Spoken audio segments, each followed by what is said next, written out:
আজকে দুপুরের মেনুতে আছে ভাত, এখানে ভাজা করেছি ওল আর আলু একসাথে আছে, আর এখানে হয়েছে চিকেন। তো এবারে আমি দেখাবো চিকেনটা কিভাবে রান্না করেছি সেটাই।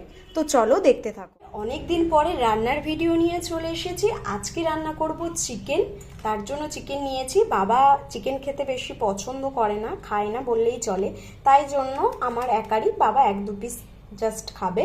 তো আজকে কিভাবে চিকেনটা রান্না করব সেটাই তোমাদেরকে দেখাবো। আগে ম্যারিনেট করে নেব, তারপরে ম্যারিনেট করতে রেখে দেবো কিছুক্ষণ, তার মধ্যে আলুটা ভাজা করে নেব।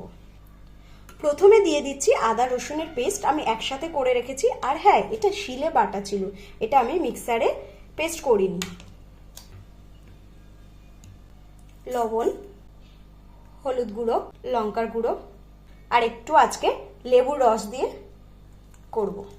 এটা ম্যারিনেট করা হয়ে গেছে, এবার আলুগুলো ভাজা করে নেব। তেল দিয়ে দিলাম,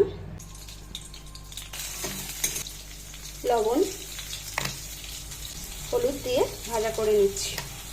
কড়াইতে আরেকটু তেল দিয়ে দিলাম, পেঁয়াজ কুচি দিয়ে দিচ্ছি, তেজপাতা একটা।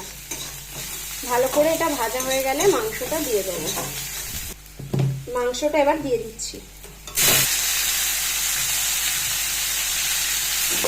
কষিয়ে নেব ঢাকা দিয়ে দিয়ে আস্তে আস্তে করে। এবার আলুটা দিয়ে দিচ্ছি, এবার জল দিয়ে দিচ্ছি। এখানে চিকেনটা হয়ে গেছে, এবারে নামিয়ে নেব।